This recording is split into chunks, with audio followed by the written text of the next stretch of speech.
Hello, everyone, and welcome to the Lords of the Night. With me, as always, is the Lord of Pain, Ranting Monkey. Hello.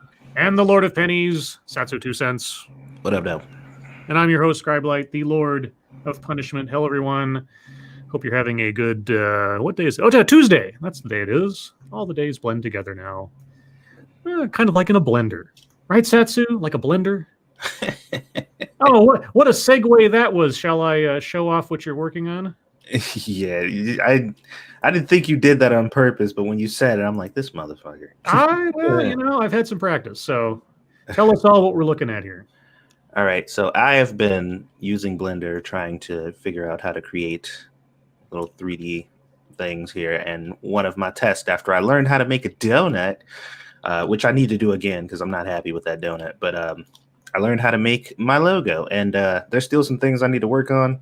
I can't figure out how to carve out the little part for the E there, and I need to figure out how to actually get the logo on here somehow, or paint that on there or get it on there somehow. So once I figure that out, we'll be good to go. But I do have a full 3D doobly of the whole thing, and It looks pretty good, I think. I did a decent job. Took me like 2 hours to put this, to make this. So, no, it looks good. Yeah. Good start for your first outing. Yeah, I think I probably did it the slowest and most inefficient way you probably could, but that's how you learn. It made sure that I got it exactly how I wanted to, because basically I went through and I mapped everything. Each number, the plus, the letter, and every individual letter, I mapped them all separately with a different thing. So instead of just trying to do the whole thing, because I don't know how to do that. So it worked out, though. I think it looks pretty good. So yep, good job. But yeah, and you'll be taking commissions. That'd be cool. Thank you. This is Kyle. Hello, chat people in Lawton. Hello, Kyle. And thank you all for your compliments on the thumbnail. Yes, I forget who it was that suggested it. I think it was probably Monkey or somebody. It was last week, and I did my best to render the various people here in Peppa Pig world. So, but all that being said, Satsu, how are you doing otherwise? Pretty good. Been keeping myself busy, doing shit like this all day. So. Nothing to complain about here. And Monkey, how are you? I'm exhausted. I haven't slept since we last spoke. Rough day, but I'm happy. So we're going to call it a win. All right. Well, if you nod off during the show, I won't hold it against you. I'll be fine. How you doing, man? So yeah, work was work, and just as abstract as I can be, I've talked in the past about giant project that takes all of my extra time and requires me to do. Yeah, that started up again today. So not the end of the world, obviously. Just one of those things. It's kind of like, here we go again. But that's the worst thing that happens. It's all right. Talked to my sister today. She's doing well. Sister Scribe is doing well. She says hello. She apologized for interrupting the show last night. It wasn't intentional, but it's one of those things. And Jimmy, other than that, I did some other stuff, but I'll talk about that at YouTube time. But thank you, Sean Uli. Hello there, Scribe. Hello, Sean. Hope you're doing well. Angela says, Scribe, missed you yesterday. Hope you're feeling better. I was here. Well, I was off the air briefly for a phone call. I guess maybe that's what she's referring to. Yeah, it might have been the only time she could listen or something. Yeah, that could be it too. Yeah, no, I was. I got my sister called me in the middle of the show. Had to talk to her about some stuff. So I was apologize for my taking leave there, but it was just one of those things. But hey, back, ready to go. So with that, Monkey Dick, Jim Jones, movies, video games. Hit that like button if you have not already, and. I see many of you haven't, because, why would you, I suppose. And please share our stuff. Share it far, wide, sideways, and otherwise. If you come across a creator that you happen to appreciate, whether it's us or somebody else, let people know. Because YouTube really doesn't do a whole heck of a lot to tell people that the smaller creators exist these days. And so you guys are our best algorithm. As an example, I randomly came across a documentary yesterday on the game Kenshi, on the creation thereof and all that stuff, and the its development and its history. And it was done by a guy who has a channel that's only got just over 1,000 subscribers. If I can find his name again real quick, because I don't want to mispronounce it on here. Mitchell Godsend. If that's his real name, that's pretty freaking cool. But yeah, at Mitchell Godsend, 2 L's. Yeah, he did a really great job on that documentary. He's got one of those ranting monkey made for radio P-Dog night voices. And so yeah, I tweeted that out, gave him a compliment, and he gave me a smiley face. Hey, there you go. But yeah, if you find somebody, whether they're big, small, or otherwise, you like their stuff, just let them know. If you can find their Twitter or something else, and let other people know. But with that, shall we get into the schnuzz? Satsu, do you want to keep sharing your screen, or? Well, it don't really matter. They Okay, can't see it, right? sure. No. I just want to make sure if there's something else we're supposed to see. Nope. Okay. So somebody that I haven't read from in quite a while, at least it feels like quite a while. Our favorite friend at CNN, Chris the Lizard. Oh yeah, it does seem like it's been a little bit, hasn't it? Yeah, I haven't had occasion to come across his stuff recently, and I don't know why, but the headline here, given recent events, I wasn't quite sure how to interpret it, so I guess we'll find out. How Oregon just proved Donald Trump isn't going anywhere. What now? I don't know, but just as an experiment, I thought I'd do this for once and actually show off the article we're looking at. All right. I know, it's strange but true. We can do that here. On Monday night, the Oregon Republican Party issued a formal condemnation of the 10 House Republicans who voted in favor of impeaching President Donald Trump for his role in inciting the violent insurrection at the U.S. Capitol on January 6th. Here's a sampling of actual lines from the Oregon GOP's proclamation. And the is Chris. That's not me. That's him. I just right there. Quote number 1, whereas history tells us that after George Washington appointed Major General Benedict Arnold to command West Point, Arnold conspired to surrender the fort to the British. What? Okay. Next, whereas the 10 Republican House members, by voting to impeach President Trump, repeated history by conspiring to surrender our nation to leftist forces seeking to establish a dictatorship void of all cherished freedoms and liberties, whereas there is growing evidence that the violence at the Capitol was a false flag operation designed to discredit President Trump, his supporters, and all conservative Republicans. This provided the sham motivation to impeach President Trump in order to advance the Democrat goal of seizing total power in a frightening parallel to the February 1933 burning of the German Reichstag. Okay. Jesus. Wow. All right. Look, although a bit of that is probably true to a certain degree, like a little hyperbolic, don't you think? A little bit. Yeah, you Jesus Christ. ran straight to the Nazis. Good job there. Like, geez, calm down, sir. I might be with Chris on this one. We'll find out. So Chris says, okay, doing his best Joe Pesci Lethal Weapon impression, I suppose. So just so we are clear here, the Oregon Republican Party is saying that in voting to impeach Trump, these 10 Republicans are the equivalent to the burning of the German seat of government that led to Adolf Hitler's seizure of absolute power, or that they are in the same boat as legendary traitor Benedict Arnold, who conspired to sell out America during the Revolutionary War. Yeah, again, I might be with Chris on this one. Thank you, Mikhail, the Driving Ape Man. It should be the insurrection of the Velvet Rope. Well, there was more than that. There was that one scene, but other things went on, so. Isn't it so funny how now all of a sudden people have like ridiculous vision? Like they can see when something is completely blasphemous and just like full of shit. Well, that's ridiculous. Like 4 years you've been blind to it. Now all of a sudden you can recognize when something's total bullshit.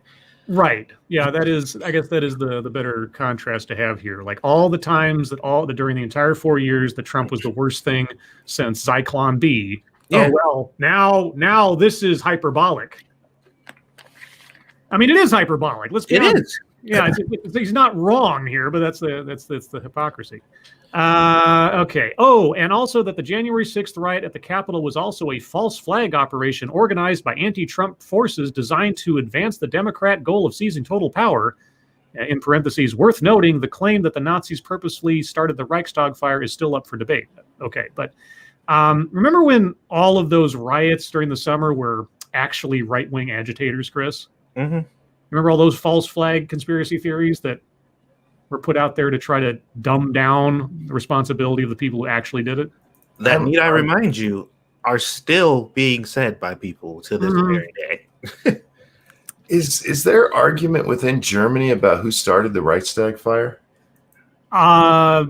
Yeah, I guess. I don't know. So if the theory is the Nazis did the Reichstag fire, then they're saying the Democrats, did that in order to take over power, I guess. No, yeah, I get what they're saying, but Yeah. Chris is saying that there's some ambiguity there, and I was unaware of that. Well, he's got a hyperlink to something. What is it? The true story of the Reichstag fire and the Nazi, the Smithsonian. Okay, well, I'm not gonna bother reading that right now. So if there is some kind of debate about whether or not that's historically accurate, Fair enough. check that out. Didn't know that. Back to Chris.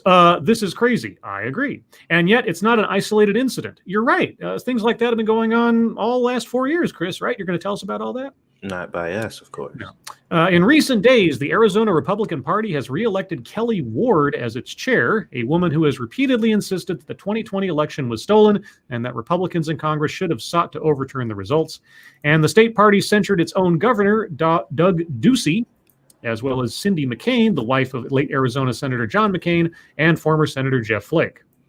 They're within their rights to do so. I don't know what to tell you, Chris. It might be crazy, but we've seen some purges within the Democratic Party in the last 4 years because of ideological impurities. Are you going to talk about those?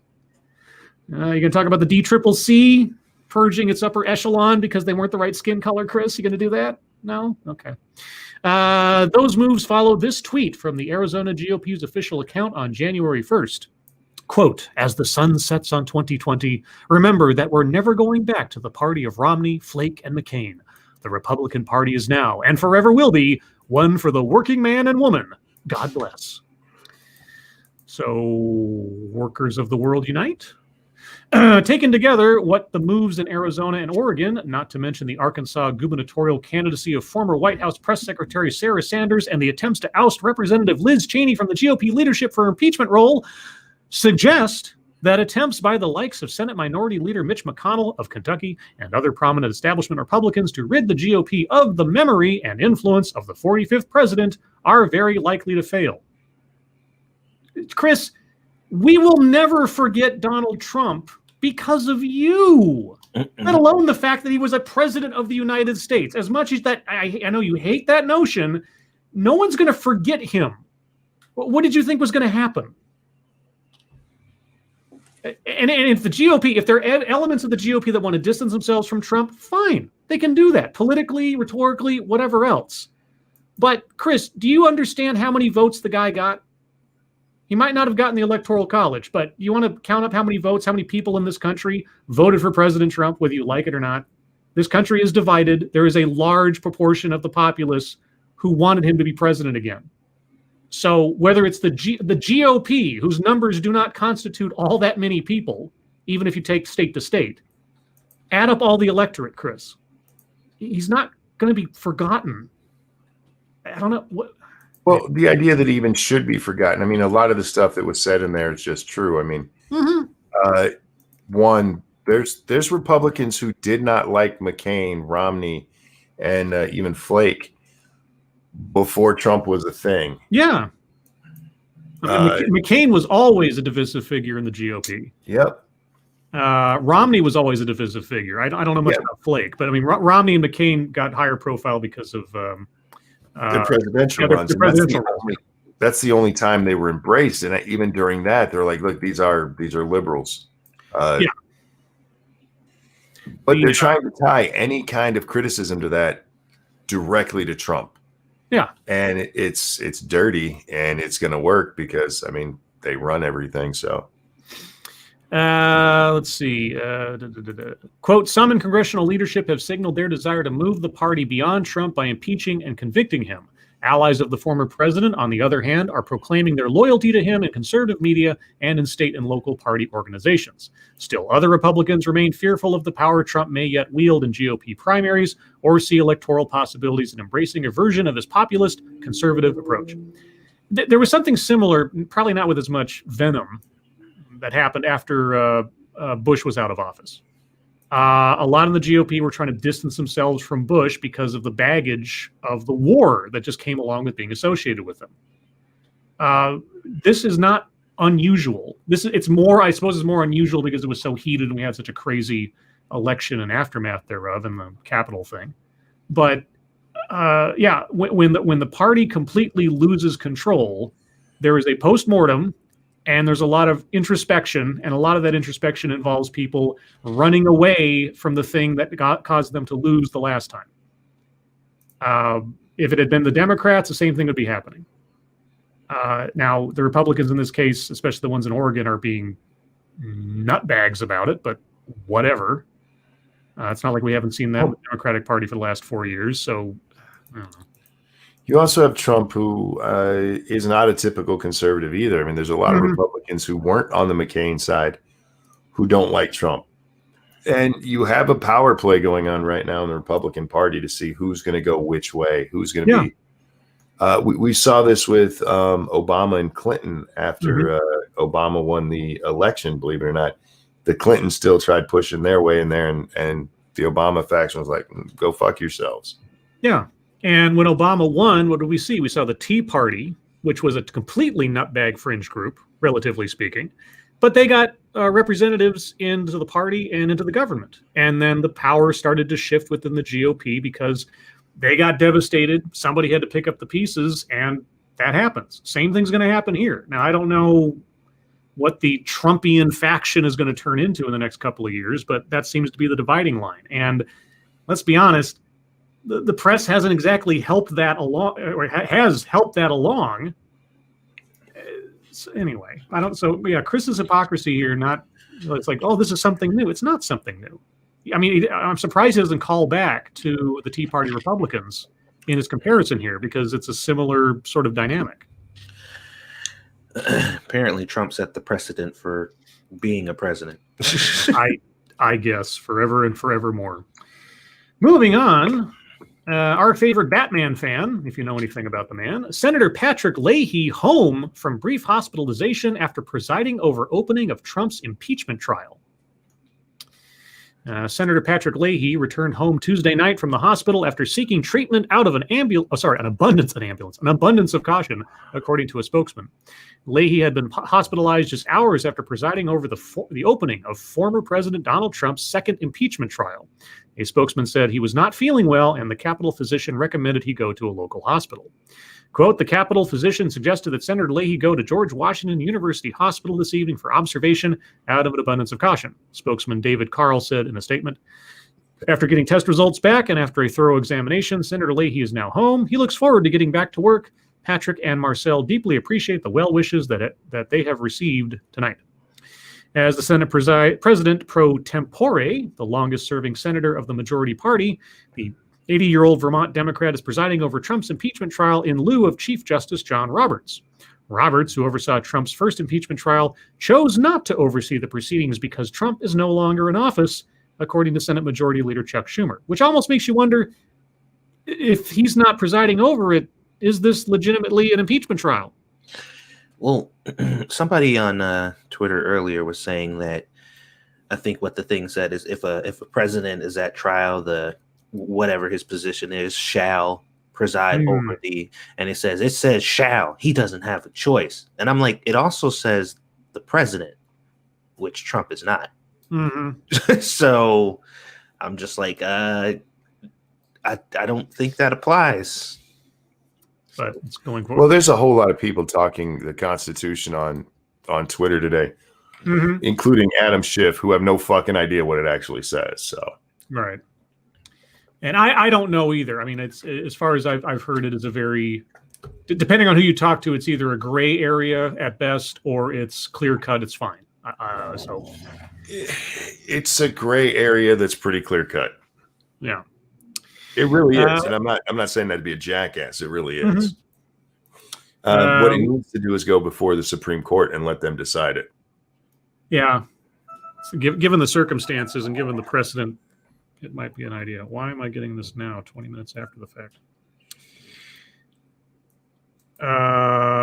That's bad news. Okay. I'm going to have to bow out for a minute or five, guys. I apologize.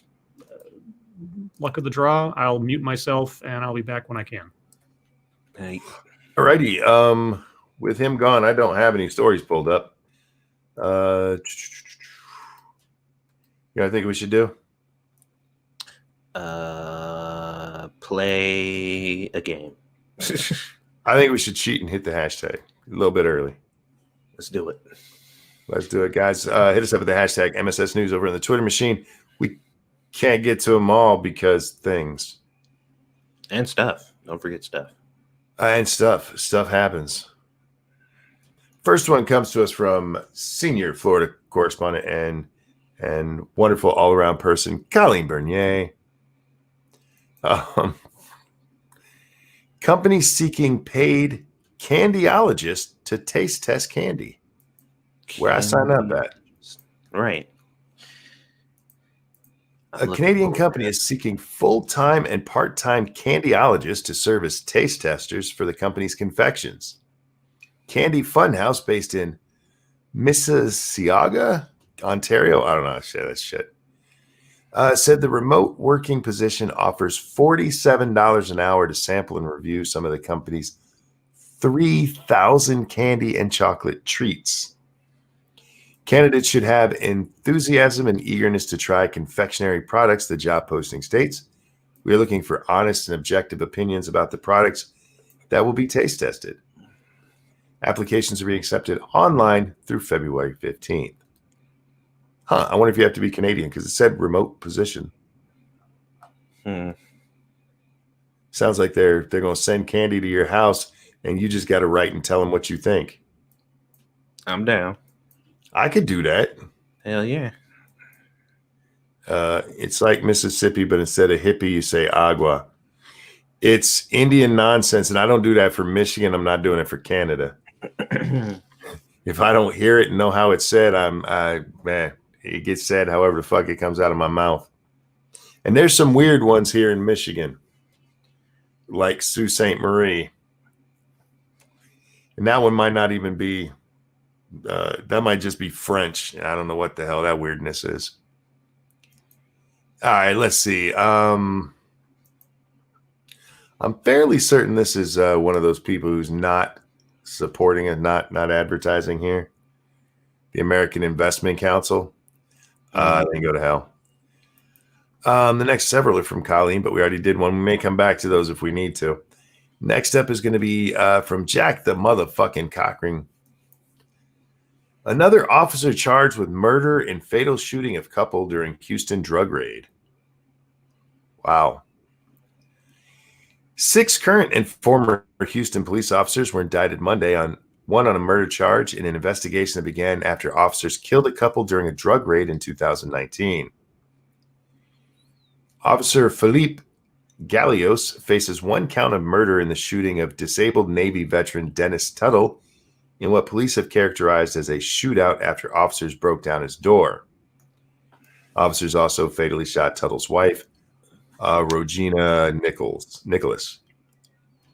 The 5 other indicted officers were charged in an alleged plot to fraudulently increase their overtime pay. What? What the fuck? Harris County District Attorney Kim Ogg announced. 3 previously indicted officers also face new charges in what Ogg characterized as a long-term scheme. The consequences of corruption are that 2 innocent, ordinary people were killed in their homes. 4 police officers were shot, one of them paralyzed, she said Monday at a news conference. With the new indictment, 12 officers have been charged in an investigation that began after the raid and expanded to examine the practices of the police department's narcotics division. So this is like some training day bullshit. 2 of the 12 officers face murder charges, and a third is charged with tampering with government records related to the shooting. Well, then, So an actual story about actual cops being actual shitbags? Yeah, it sounds like it. I mean, they still have the right to trial and all that. And I haven't seen the evidence against them, but that's a weird one to see, conspiring to increase your overtime pay. How dumb do you have to be?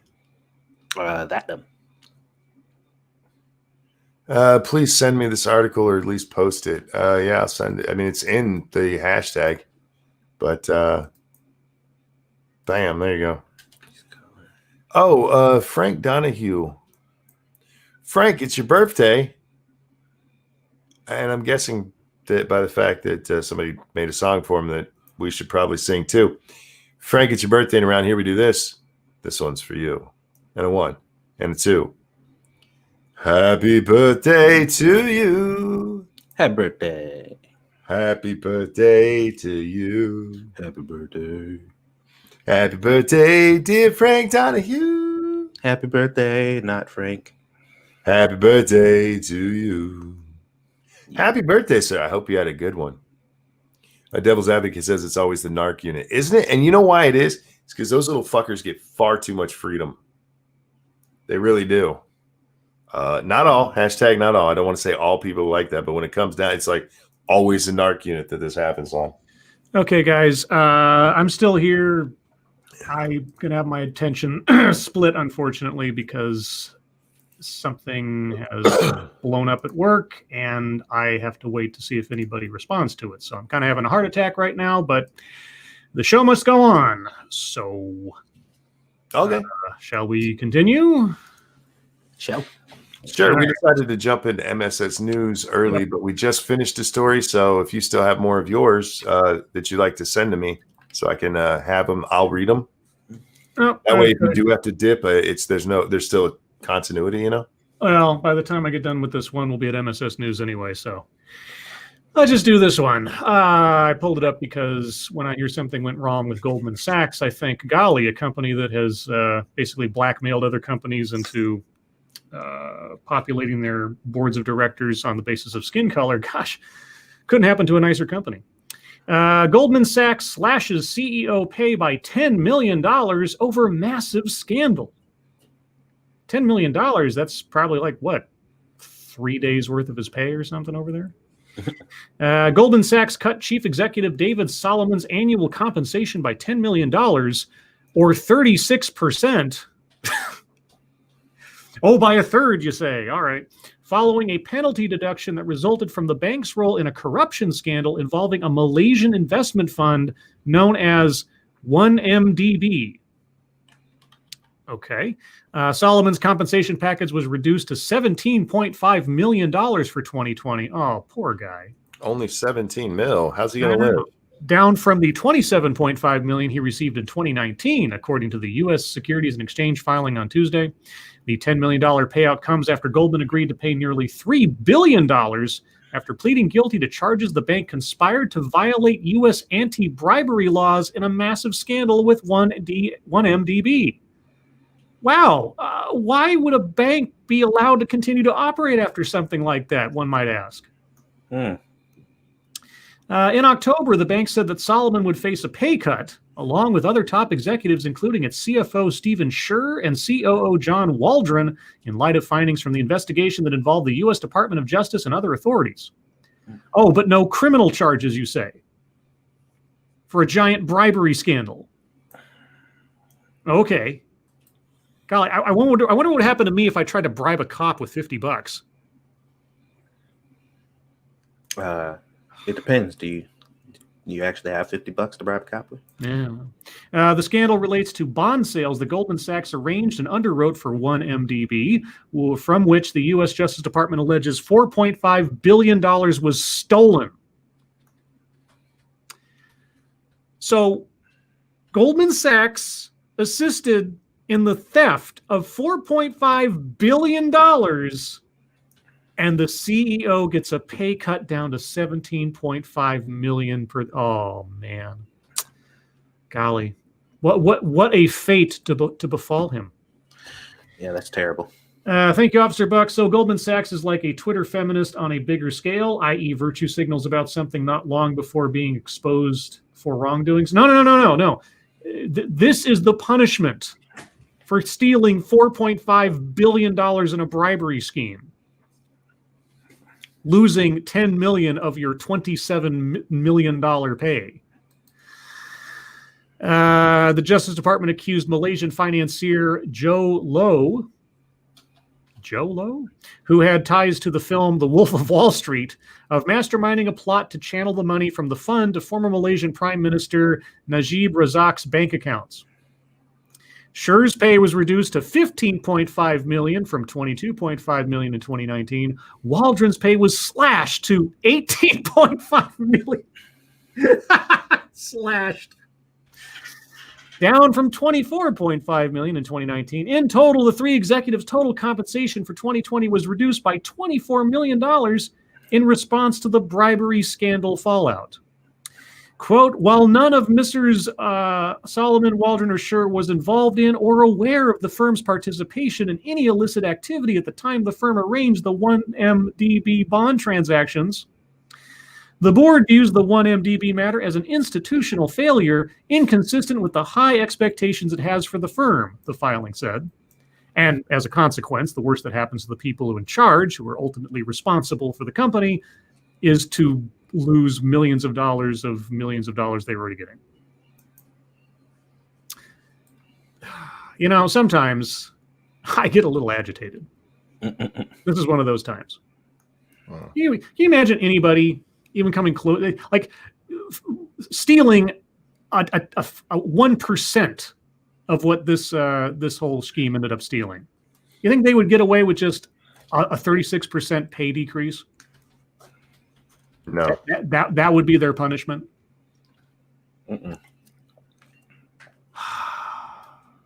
Securities and Exchange Commission. Really? Security? Commission? They might lose 36% of their life in prison. All right. Anyway, that anger aside. Sorry, I have to look at work for a second. I don't know what's going on and nobody's in contact. Great. So my day just turned much worse, but can't do nothing about it. So let's move on to the wonderful world of MSS News. Guys, if you have news stories you'd like to share with us, please send them to us on the hashtag via Twitter. Okay, my brain's all scrambled. I screwed up my intro. Please send them to us via Twitter using the hashtag MSS News. Can't promise to get to them all, but we got a head start because Monkey did a couple already. Who'd you start off with, Monkey? The first one was Colleen Bernier, and it was a story about people, a candy company that wanted people to taste candy for them. Oh, okay, I see it. Well, people have posted some stuff since then, so... Oh my gosh, there's a story from Ranting Monkey. Well, golly, I guess I have to read that one. Yeah, he's a dick. Yeah. Portland Mayor Ted Wheeler pepper sprays man who accosted him outside pub.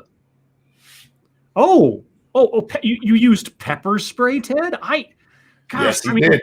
It's not tear gas, but Portland Mayor Ted Wheeler pepper sprayed a man who accosted him after he dined at a local pub on Sunday night, according to reports. Wheeler was with former Portland Mayor Sam Adams. Really, Sam? What a name at a pub. I know, right? When a man confronted them outside McMenany's, I don't know how to pronounce it, Hillsdale Brewery and Public House, according to a police report obtained by the Oregonian. The man reportedly complained that Wheeler and Adams were not wearing face masks while dining. Are you supposed to wear face masks while dining in Oregon? Well, it's Ted Wheeler, so yes. The two had been inside the restaurant's tent, and Wheeler explained to the man that masks are not required while eating. Well, no kidding. I think Ted might have been in the right on this one.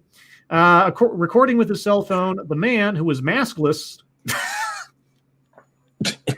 then followed Wheeler to his car. Okay. Quote, I became imminently concerned for my personal safety, Wheeler later told authorities, as detailed in the police report. I might be with Ted on this one. Wheeler told the man to back off, but he refused. Quote, I informed him that I was carrying pepper spray and that I would use it if he did not back off. He remained at close distance. I pulled out my pepper spray and I sprayed him in the eyes. In a statement to the Oregonian, Wheeler spokesman Tim Becker acknowledged the incident. Quote, the mayor is cooperating with the police investigation and encourages others involved to do the same. Sunday night was the second time this month that Wheeler was confronted while dining. He was punched in the face as he dined at Cafe Nell's on January 6th. Oh, I didn't hear about that. Probably because something else was going on January 6th that kind of took up the news. Yeah, there's a video of him getting yelled at, and then right as the video cuts off, apparently somebody punched him in the head. Great. Now, if I may, I'm with you. I think Ted Wheeler was in the right here to use pepper spray. Yeah, sure. But for a chief of police who has completely neutered his command, the people underneath him, of using anything of the sort. But now that it's his personal safety and not the safety of his officers or other citizens of the state or of the city, Ted can go fuck himself. He's a hypocritical shitbag. Yeah, and he's a terrible mayor. Even if he's justified in this situation, certainly. He's happy to put everyone else's life in danger, but don't put him in any. Yep. And I would really hope that this would at least change his mind on that other stuff, but I know it's not going to. At this point, I don't think you could go back without. It's one of those things. It's like there's a point of no return. Once you've gone that far into that particular philosophy, you can't turn around. I'm still waiting to see, after his big press conference where he said he's going to take a harder stand against this, that, and the other. Still waiting to see what does that look like, because last I checked, not much more has happened.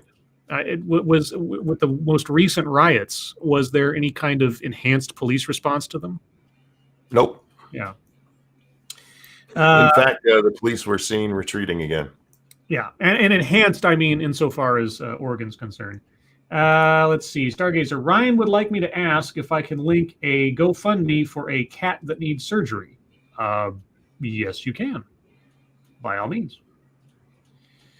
And tweet that out, too. Let's see. This one comes from Chicago Mike. Oh, God. I'm being pulled in two different directions. I'm sorry, guys. Southwest Airlines bans emotional support animals on flights. Only trained dogs allowed. Good. Pebbles. Pebbles, no. Can't believe that bitch flushed him. Yeah, she was, what a moron. Southwest Airlines has made the decision to no longer allow emotional support animals on their flights following a decision by the U.S. Department of Transportation last month to revise the Air Carrier Access Act, regulation on the transportation of service animals. The Department of Transportation can revise an act? Yeah.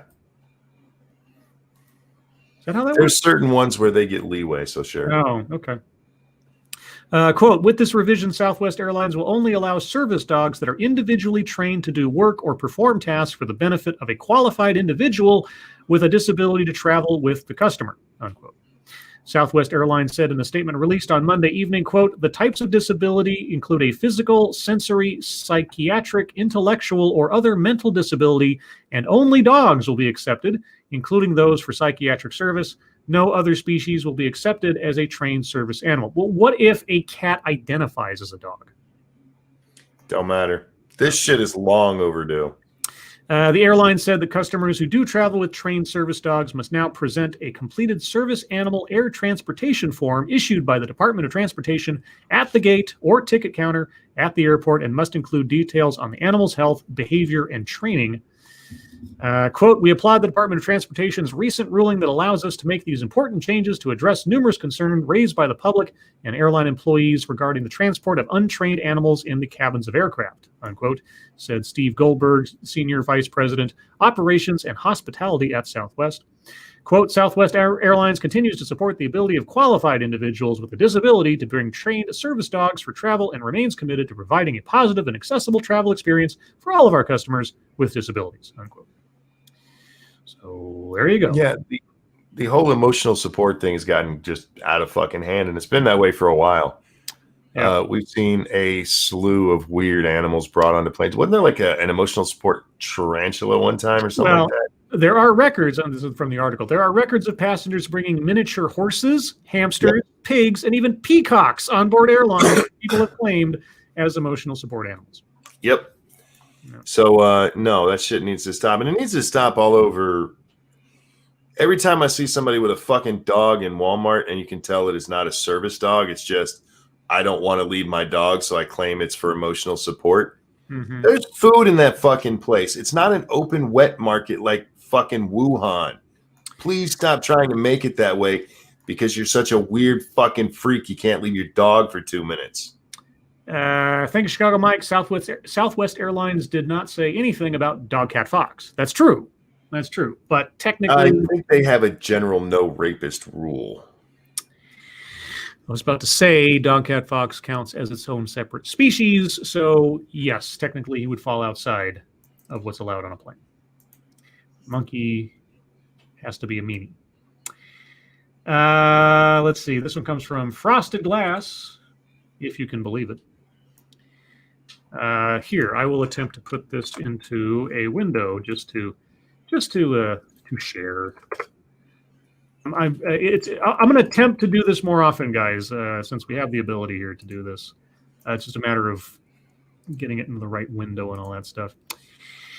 U.S. Senate left with no black women. Yep. California Governor Gavin Newsom, the hero of the day. Did you hear that he lifted the lockdown on everything? I did. Yeah, the hospitals are empty. There's nobody there anymore. All the sick people are gone because, the lockdown was taking place after a certain percentage of the hospitals got filled up with, COVID patients over max capacity. Apparently, it's all done. All done. Well, it was amazing. There was somebody in our chat who works out that way who said, the limit that he put on it, that we have to stay under this capacity if we're going to stay open in the state, was lower than what they normally run at anyway. So they were destined to hit it no matter what. Well, I mean, it just happened just exactly a couple of days after the changeover of the presidency. It's great. I mean, gosh. Interesting. Really interesting. Anyway, according to the Census Bureau, there are approximately 21.72 million black women who make up the United States population. Out of 300 some odd million? Okay. Mm-hmm. If political representation were perfect, it is perfect political representation because the people that are there were voted into by their constituents. But okay, if political representation were perfect, almost 7 Senate seats would be filled by black women. Well, here's the thing. Not what political representation is. I was about to say, here's the thing, Francis M. Garcia Fernandez. Political representation is not demographic representation. People run for office and the electorate vote for them or don't vote for them. Everybody is sitting in Congress who should be there because they were voted for by the people, regardless of their race. But what they meant to say. Oh, sorry.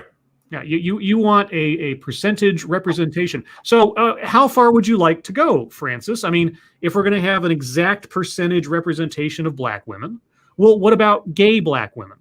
And then what about disabled black women? What about when you already have, what would they say, 7? You have 7 seats already filled and another black woman wants to run. Do you just tell her no? Yeah. Are you going to deny people the opportunity to become a representative because, well, they fall outside your quota system, Francis? Yeah, because what they want is not political representation. They want color representation. They want aesthetic representation. That's the window dressing. It's the same philosophy going into the boardrooms and the diversity and inclusion programs. But okay, Francis, tell us how this is supposed to work, since you've already contradicted yourself. Despite this, black women have no representation in the upper chamber of Congress. Sure they do. There were black women that voted for this. Oh, sorry, I forgot. You're not talking about representation. You're talking about representation. This is because the current sole black female senator, Kamala Harris, I have to get used to that, was sworn in as vice president on January 20th and subsequently vacated her Senate seat. The lacking representation for the demographic group is appalling and a symbol of the disparities that we have yet to resolve in America. Black women are one of the most oppressed groups of people in the United States due to their position in intersectionality as women and as black people. Black women are essential in maintaining strong families and communities. Why? Because nobody else can do it. No, okay. Women of color already face minimal representation in Congress. No, they don't. Sorry. I don't know why I keep falling back on reality versus this. This vacancy further disenfranchises the interests and experiences of millions of Americans. Francis, do you want people in their Senate seats representing their skin color? Is that it? Do you associate skin color with specific interests and or experiences, Francis? Because I hate to tell you this, Joe Biden and Donald Trump, both white guys. Do you think that one represents the interests and experiences of the other just because they look similar, Francis? If you do, well, golly gee whiz. I think that Goldman Sachs article got me keyed up a bit. Plus, I'm also looking at disaster at my workplace. But hey, 6 of one thing, half a dozen of the other. In response to the vacancy, California Governor Gavin Newsom appointed Alex Padilla to the junior Senate seat for the remaining 2 years of Harris's term. The appointment makes Padilla the first Hispanic senator from California, the state with the largest population of Latinos, Hispanics, almost 16 million. Don't you mean Latinx, Francis? They're all still allowed to vote, right? With Trump's xenophobic rhetoric being replaced with your racist rhetoric, particularly against Mexicans and Central Americans. Padilla's appointment makes a sharp contrast to the politics of the future. Yeah, because before Padilla, there were no Latino senators at all. This just didn't happen. So the appointment of one Latino senator changes American history completely in the direction of the country. Yes, the politics of the future. You're a little bit hyperbolic there, Francis. In a state where Trump has forcefully implemented or promoted policies such as family separation, Obama did that too. You can't do that. And also Obama did that too. Mass deportation. You want to talk about how many people Obama deported?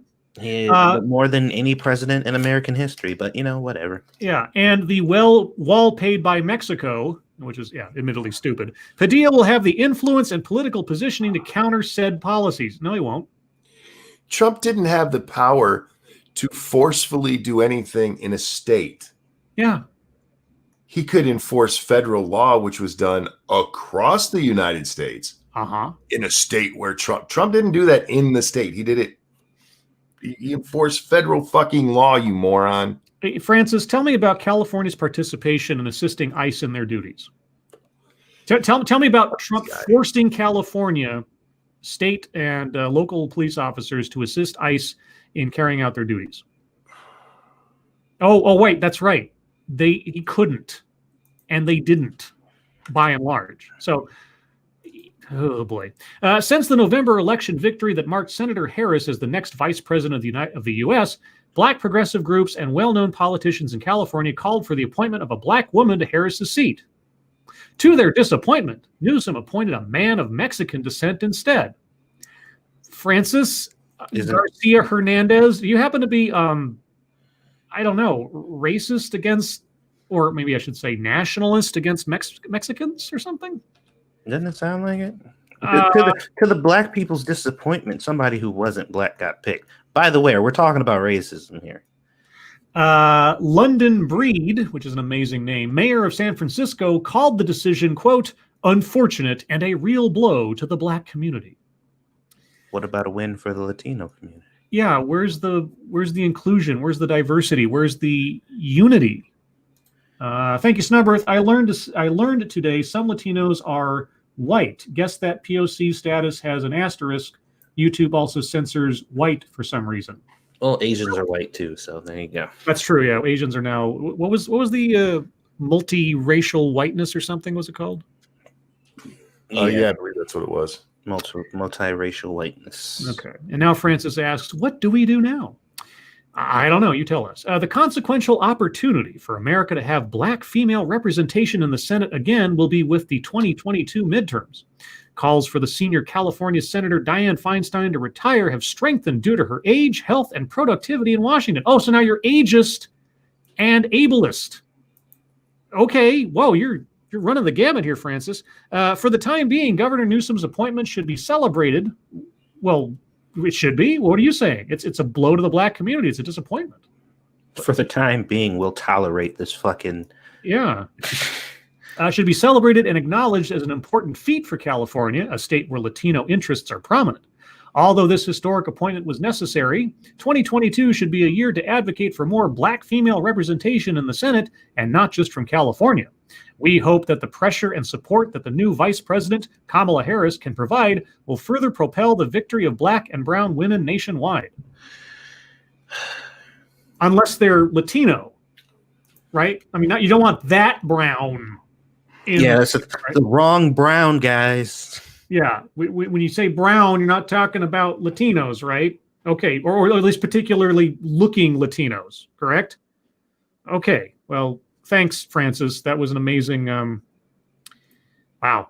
All right, we'll do one or two more here, just for the heck of it. Let's see. This one comes from Froggy. Let me get this into the right window. Come here, you can do it. Here we go. Homeowners help. Go.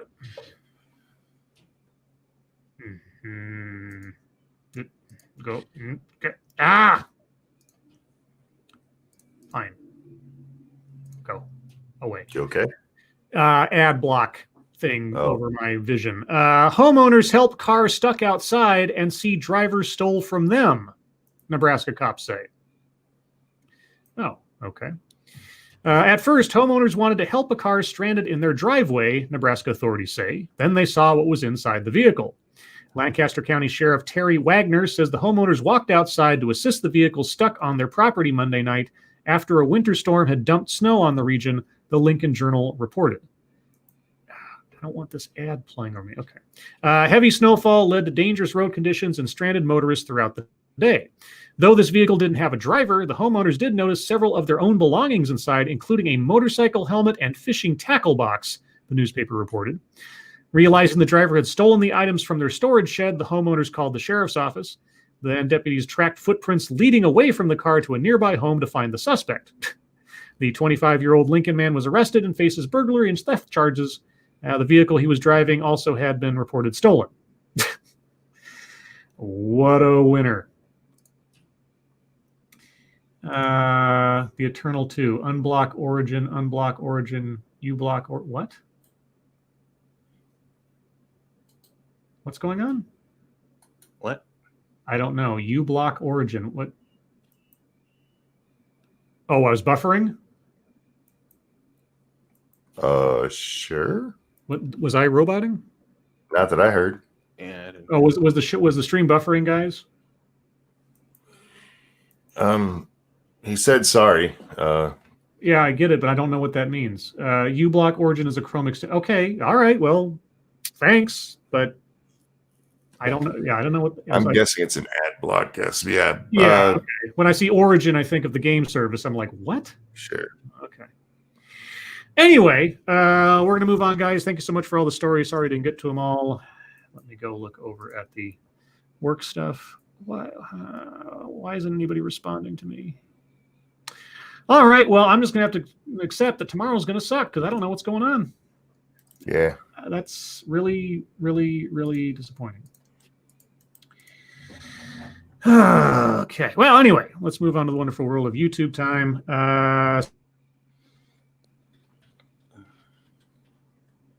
Satsu? Yes.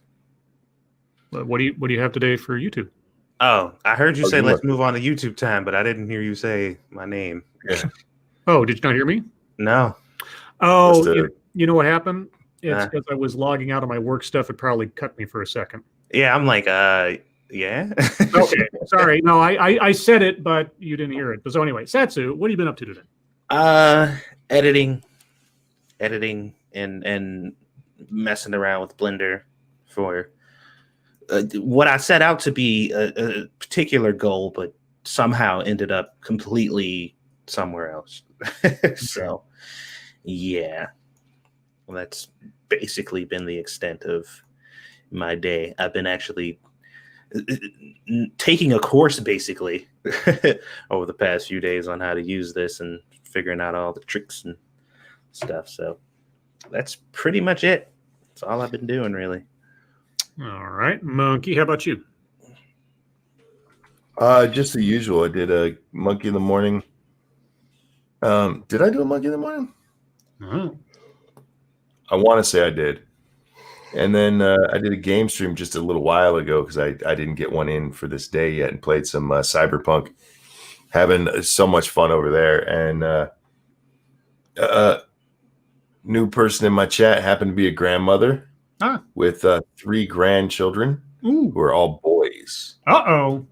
So it was neat getting to talk to her. And she plays over on her channel. So really good stream. Still enjoying the fuck out of that game. I'm hoping to scissor at least 2 more people before I'm done, but I don't think it's going to happen. I think I'm going to have to hit whores if I want to do that. And I don't want to bang more whores. I've already banged 1 whore on stream. It's a family show. Hey, it's a whore thing. All right.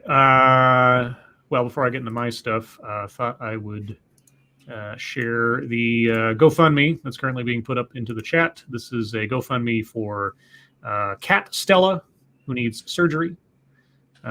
Link is in the chat, guys. I will put it there again myself just now. So I will check back on that by the end of the show. If you happen to have a couple of spare bucks to throw the way of Stella, be appreciated. Man, pet surgery is expensive stuff. My sister's got a cat, and fingers crossed that sucker stays alive forever, else my sister would be devastated. As for myself, I actually made a scripted video today.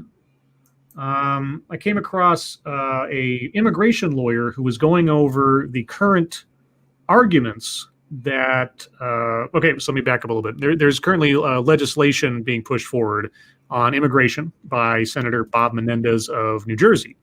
And this bill would do many things, but in the high level, it would, we talked about it a little bit on the show in the past, it would provide a fast track process for 11 million illegal immigrants in the country to get legal status. It would, I think, either implement DACA as the DREAM Act or somehow shore it up somehow legally. Not quite sure about that part. And it would also, very specifically, remove the word alien from any federal immigration laws, which doesn't concern me at all, but whatever, even as an English major.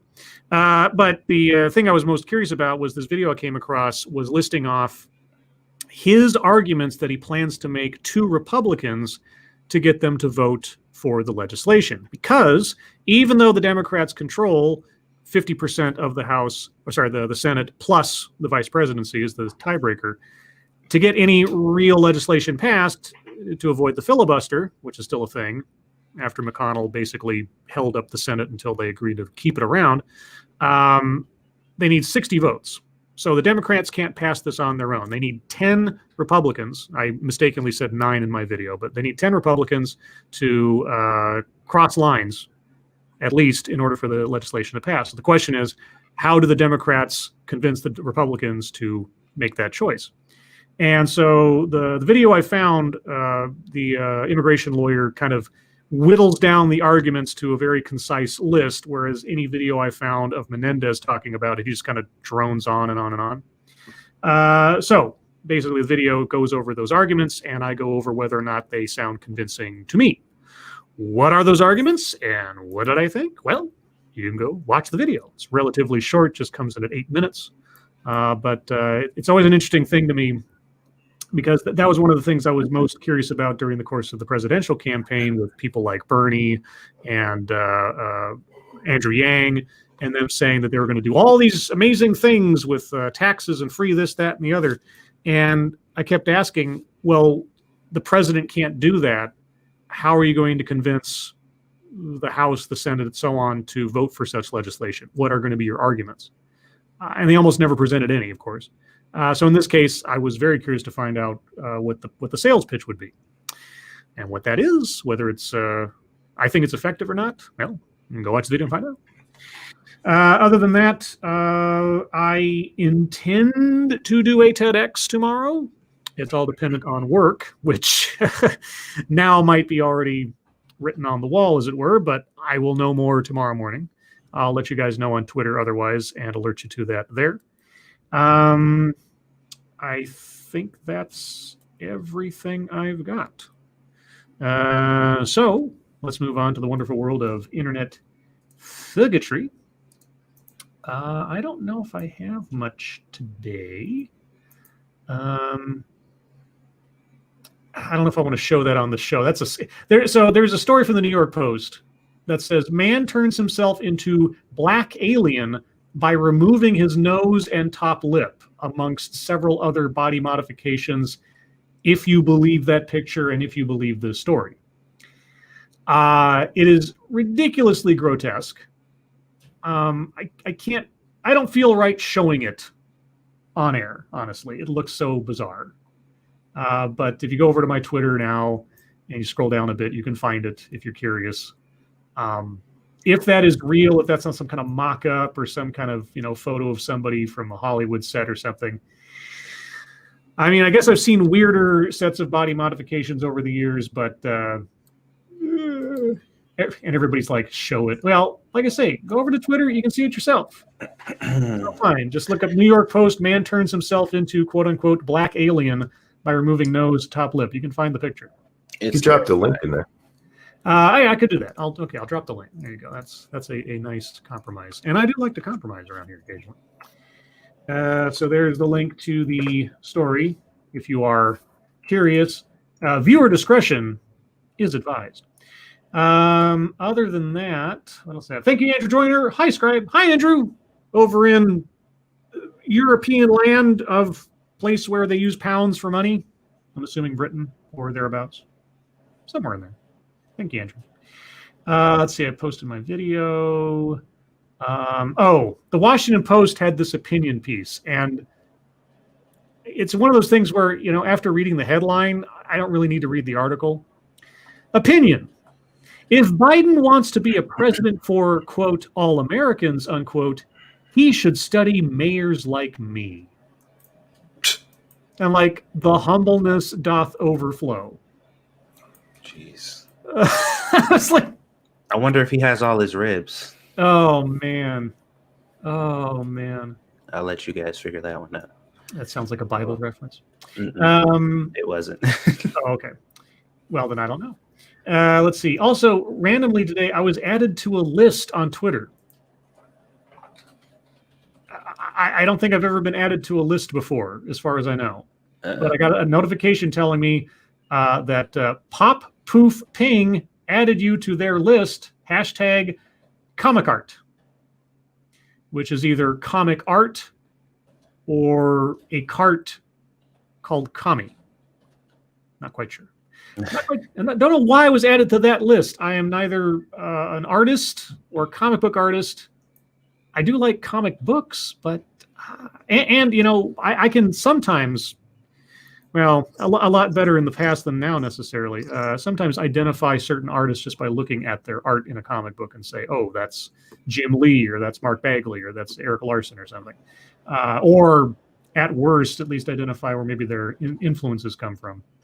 The worst one was where one of the best Punisher artists, as far as I'm concerned, Mark Texeira, from the 90s and the Punisher War Journal, a bunch of other things.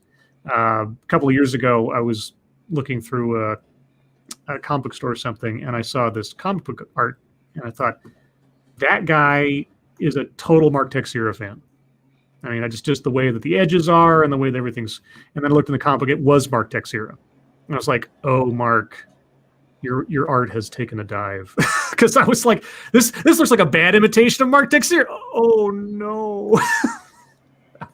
That was a sad day. Thank you, Piccolo Driving 8-Man. Maybe you are going to be in a comic. Well, I already have been, from Grizilla and the Lords of the Night comic book. If I'm going to be in a comic otherwise, well, I'd love to know it. Other than that, I don't think I had anything too exciting. Sort of, I guess it's not fucketry so much, but it is internet stuff. the movies you should have watched, G.I. Jane edition, which Monkey and I did 2 years ago now, has hit 80,000 views. Damn. Which is the most viewed video I have on my channel. And strangely enough, and I guess maybe not surprisingly, it's still monetized. So I looked it up one time, how much that one video has earned after 80,000 views, or I guess it was 75 the last time I looked. $17. Was that lifetime? Yeah. Really? Yeah. $17. And, you know, hey, that's $17 more than I had before. So I'm not quite sure that I haven't done the math to figure out how much that is per view or something, but yeah, that don't sound right to me, because I got a 30,000 view video on my stream that made like 50. Well, I'll have to check again. Maybe there was something wrong with the metrics at the time that I looked, but the last time I knew or had an idea was like, I think it was 17. I'll double check. If it's something higher or lower, I'll revise myself. But anyway, Jeanette E. Hella says, "Can you even see my hands? I see your hands. What are you doing with your hands?" This is a family channel. Sort of. But yes, I can see you, Jeanette. You're clapping. Oh, okay. Well, yay. Lil Mo says, "Tank of gas right there." Well, I kind of look at it like, Dr. Pepper money. Sure, whatever. Or gum money. Remember we used to say gum money, Monkey? No. Way back when we had Why do I remember that then? Yeah, we had like $2 donations, and I think we called it gum money. Oh, you called it gum money. Yeah. Yeah, I thought I used the phrase something like "I can buy that stick of gum I always wanted" or something like that. I think that was actually when somebody like posted back when you could do like a 50-cent donation or something. It was something ridiculous. Anyway, I don't know why that suddenly came to my mind, but there you go. Satsu, you got any fucketry? Lots of people being stupid. I did see a very interesting article that I believe comes from the fancy side of Medium. Because this site looks all fancy pants. But it says the GameStop fiasco proves that we are in the meme stock bubble. And if you guys have been paying attention to what's been going on with GameStop, it's been kind of weird because their stock is doing some crazy shit for reasons that most people are trying to explain but can't really.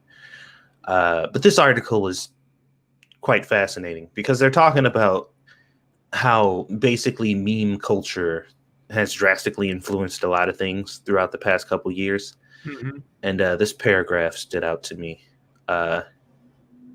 It says, perhaps more interestingly, it also looks like a lot of what happened during the 2016 presidential election. Over the course of that campaign, a loosely organized community of alt-right meme lords and their followers centered on sites like 4chan and Reddit adeptly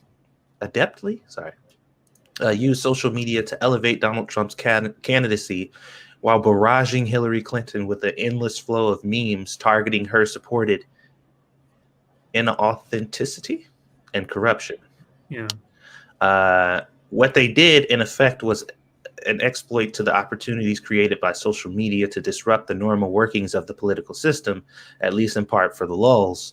The traders on our Wall Street bets, which described itself tellingly as, quote, like 4chan found a Bloomberg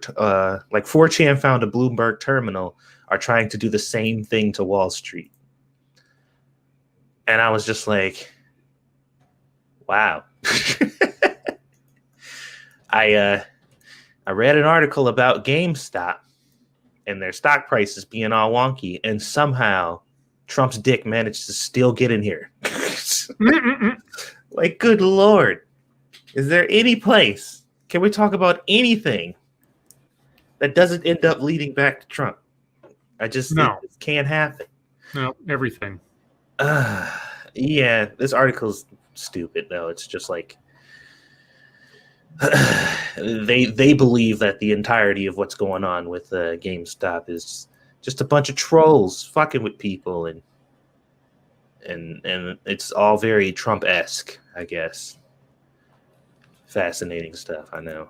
There was a lot of other people being stupid about the impeachment thing because what was it? Impeach and convict. Was that is that what was trending earlier today? I think it was. I wouldn't be surprised. Yeah, and I was reading through there, and I'm just like, wow. Oh, and I almost commented on something today. I came very, very close. I was just like, God damn it! I can't even remember what it was because I fled the scene before anything bad happened. But I'm just like, God damn it! This is hard. This is much harder than I thought. And lastly, there was some drama going on with PewDiePie. Believe it or not, PewDiePie-related drama. I know it's crazy.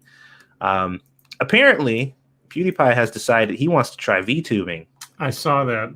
Yeah, so he created an avatar and collectively pissed off a lot of the fringe VTuber community. I believe some of the statements went, as a white supremacist, you have no business participating in this wonderful thing that we've created. Please refrain from using our stuff. I mean, from doing this thing that we like because we don't want your white supremacist fans to start invading our community.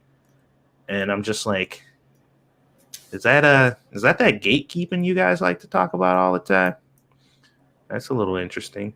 And I'm just like, it's also kind of cocky to assume that because PewDiePie decided to do this, his fans are going to come flock to your shitty channel to come see what you're doing when they can just watch him do the thing that you're bitching about. Like, trust me, any PewDiePie fans that you think you are concerned with that are white supremacists ain't flocking to your channel to watch it because PewDiePie decided to try VTubing. You fucking idiots. But,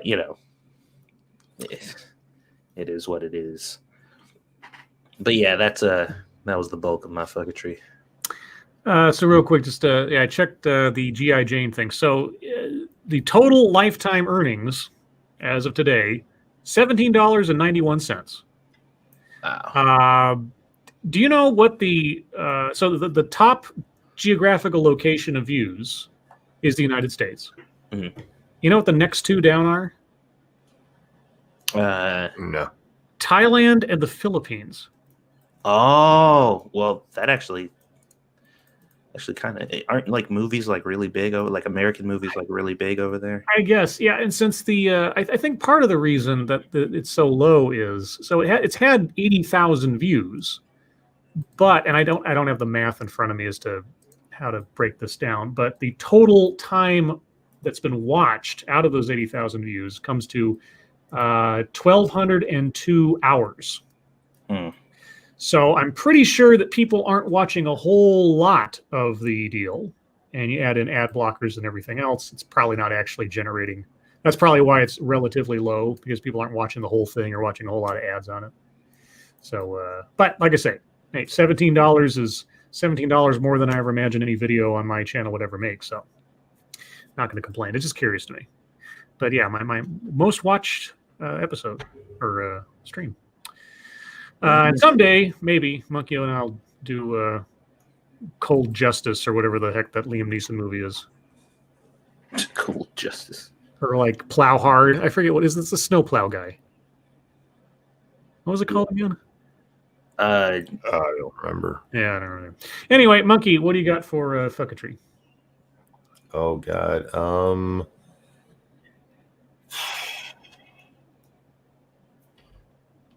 There's a lot of stuff going around today about the changing of the $20 bill from Andrew Jackson to Harriet Tubman. Oh, yeah. And do I have I don't think I have the original. There was this one woman who was arguing about it, and she said that this guy only liked Jackson because he kept the Civil War going 8 years longer than it should have, or got what was it, fighting after the Civil War. He knew it had ended and he kept it going. He died before the Civil War started. Yeah, just a little bit. A few years. He died in the 1840s. The Civil War started in the 1860s. Yeah, just a few, I personally don't give a shit if they make the change. Really don't. Yeah. I think they could probably get somebody who's a better candidate to replace Jackson. And if you're going to say, okay, we have to have a black person up there. Even then, I think there's other candidates you could consider. But I'm not against Tubman necessarily. Yeah. I just see all the people arguing back and forth. I'm like, when was the last time you gave a fuck who was on the $20 bill? I'm trying to remember the last time I actually physically possessed a $20 bill. I try to keep cash on me, just in case. But I don't pay attention to who's on the fucking bills. I mean, I know what they are, but seriously, who pays attention? It's not going to change your life, folks. It's paper currency, although it's like more plastic now than anything. And isn't putting Harry Tubman on to money basically like, celebrating capitalism and all that good stuff? I suppose so. Yeah. But I mean, that was a change that was supposed to be made. It was already in progress, and it's something that Trump stopped. Yeah. It's just been restarted. This isn't a new thing. You'd think it was, for Christ's sakes. What else we got? A lot of people talking about the GameStop thing today, and people, please understand there is a reason for what's happening. And if you put your money in there and you don't put stops on it at the right time, you're going to lose it all. Mm-hmm. This is an artificially inflated stock. This is a group of people who are probably breaking all kinds of security laws right now. Pump and dump, as they call it. Elon Musk may be in trouble for this one if he doesn't watch his fucking mouth. Mm-hmm. There's money to be made there, but you need to get out before you lose more money than you put in. The stock is going to come crashing back down to where it's supposed to be, and it'll probably even drop a little bit. Mm-hmm. Because there's no good reason for it to be at that price. Yeah, technically, whatever price you can get for it, yay, capitalism. But the simple truth of the matter is that there's no business reason for it to be that way. Yeah.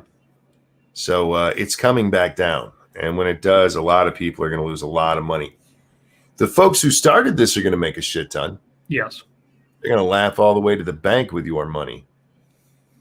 Good job jumping on board with that as you teach that short seller a lesson about stealing people's money. Fucking morons. The other one that I really liked is I saw Biden today talking about how it implemented an executive order mandating that on all federal property masks must be worn. And he's given this talk from the White House, not wearing a mask. Mm-hmm. Excuse me, sir. I have a question. And somebody chimes in. Oh, how is he supposed to give a speech with a mask on? Stupid. I've never understood the whole thing where you can't be understood with a mask on. You can. I've been in public and spoke with my wife, and we were perfectly communicating the whole time. It's nonsense. They don't want to look like morons while they're standing up there talking, and most of them are mumbly mouth motherfuckers anyway, and it has nothing to do with the mask. But if you're going to sit there and Donald Trump didn't set the example. Joe made it mandatory in all federal places, and he's not wearing a mask. Mandatory. Do y'all know what that word means? It doesn't mean as long as there's not a mic in front of his face. I read through it. There's no exception for that. But that's all I got. Okay. Well, so I don't know if I can play it here. I don't have it in front of me, but you can find it relatively easily. There was a video that was going around, a very brief video, of the Los Angeles City Council getting ready to open up their meeting. And they asked some guy to recite the Pledge of Allegiance. And he couldn't do it. He forgot. He screwed up the Pledge of Allegiance not once, but twice, maybe 2.5 times, depending on how you look at it. It was when I saw the tweet, as I told Monkey and Satsu before this, I thought the twist was going to be, as he started reading the Pledge of Allegiance, he was going to edit it to be a more woke version of the Pledge of Allegiance. But no, he just didn't remember what it was. So, as suggested by Monkey, I have found a Mad Lib for the Pledge of Allegiance. Now, it's not often that I give away what the Mad Lib is before we actually do the words, but in this case, it'll be fun. So, Monkey, I need a verb base form. I think this is the pledge part. Oh, declare. And we'll see if we can actually make this make some kind of sense as we go, I guys. declare. Satsu, I need an abstract noun, i.e., happiness, beauty, etc.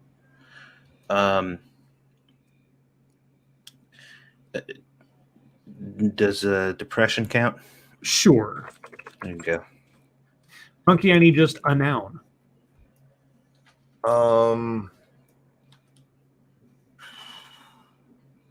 Space monkey. Satsu, I need a noun plural. Krispy Kreme donuts.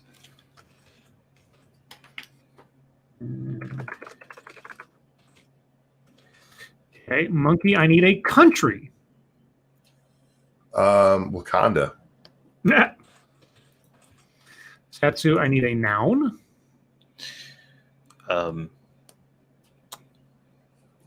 Molotovs.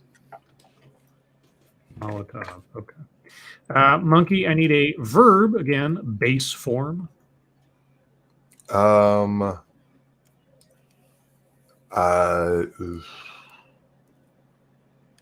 Slaughter.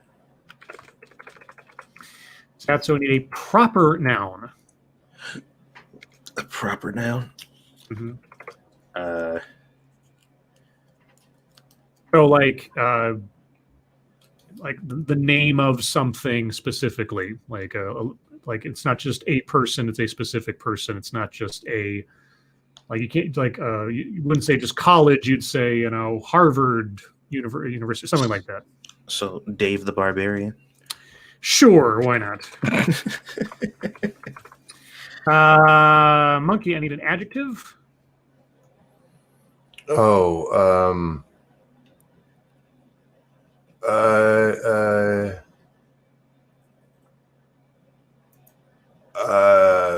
pussy. You know how that's spelled, right? Yeah. Okay. And Satsu, I need an abstract noun. Again, happiness. They get the examples: happiness, beauty, etc. How about dementia? Does that count?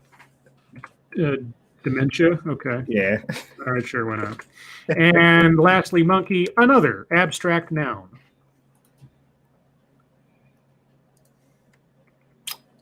I'm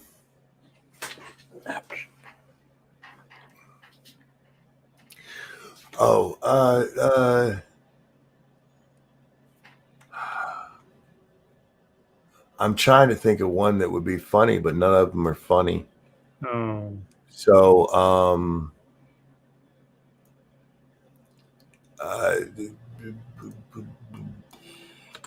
Okay, a funny abstract noun. Let's see if I can find some examples here. Maybe spark your. Okay. Let's see. Liberty, anger, freedom, love. yeah, those aren't funny. Generosity, charity, I'd just go with lust then. lust. Okay. There you go. That's all right. So you're going to play now, right? Yes. Or play? That's it. The button said play. Okay, here we go. The Pledge of Allegiance. I declare depression to the space monkey of the United Krispy Kreme Donuts of Wakanda, and to the Molotov for which its slaughter, one Dave the Barbarian under God, pussy with dementia and lust for all. Yeah. That was beautiful. Yes. It was still better than that guy's version. Oh, yeah. Way, way better. Way better. Okay. I will crop that and post that presently. We should have had some good Merc and music playing in the background for that. Yeah. All right, so there you go, guys. I'll post that to Twitter shortly. In the meantime, we can do one more. If I go to the old standby here. Let's see, is that the one I want to go to? Sure. How long is it? All right, this is a relatively short one. So, chat, this is what I need from you. Oh my gosh. I need 2 different nouns and a plural noun. 2 different nouns and a plural noun. So tag them in the chat. And I mean, if you put one noun in, I'll have plenty of options. So let's see. Satsu, I need an adjective. Let's go with dirty. Dirty. Monkey, I need an adjective.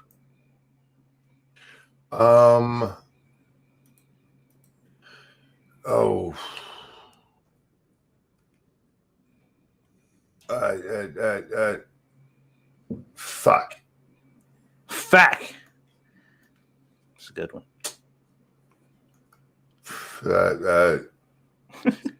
Fucked. Fucked. Okay. Satsu, I need another adjective. How about viscous? Viscous. Okay. Monkey, I need an adverb.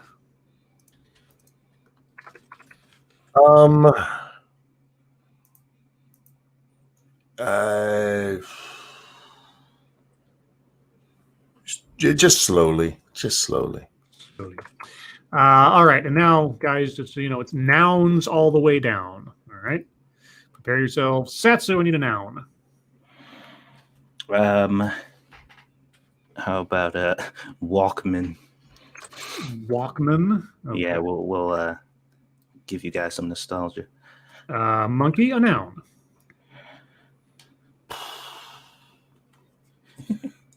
Chastity belt. A chastity belt. Satsu, a noun.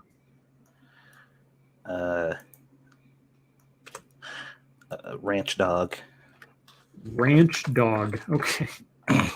And lastly, monkey, a noun. Pimp. All right. Now we go on to chat. Noun. Let's see. Noun. Expo says trash can. Okay. I guess we can do that. Another noun. Select a boy says pearl. All right. And lastly, a plural noun. And then chat jump because I guess it decided to. Tackle says squirrels. If we don't have an animal anywhere else, we'll go with that one. All right. Let's see what this is. This is called driving tips. Driving a car can be fun if you follow this dirty advice. When approaching a Walkman on the right, always blow your chastity belt. Before making a fucked turn, always stick your ranch dog out of the window. Every 2,000 miles, have your pimp inspected and your trash can checked. When approaching a school, watch out for viscous squirrels. Ugh. Above all, drive slowly. The pearl you save may be your own. All right. What were those squirrels getting into? They were some gooey squirrels, I guess. Ugh. That's nasty. That's a nasty. All right. Well, guys, thank you so much for your help with that one. I will post those presently to Twitter. But with that, we're at the bottom of the hour, which means it's your time, chat time. If you have questions, comments, concerns, complaints, conspiracy theories, pistachios, and walnuts, put them in the chat now. If you have questions for us directly, please put plenty of chat marks after those. If you have statements for us to consider, please put plenty of statement marks after those. Are you guys gaming tonight? Oh, Monkey's going to bed. Yeah, and Satsu's gonna be chill. Let's see. For myself, I'll be probably not sleeping tonight, wondering what the hell's going on with work. Yay! So Hooray! Tomorrow will be fun. Anyway. Wow. Leo Prime got the reference with yogurt.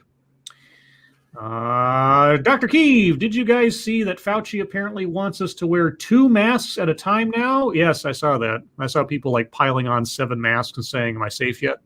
That kind of thing. Sure, why not?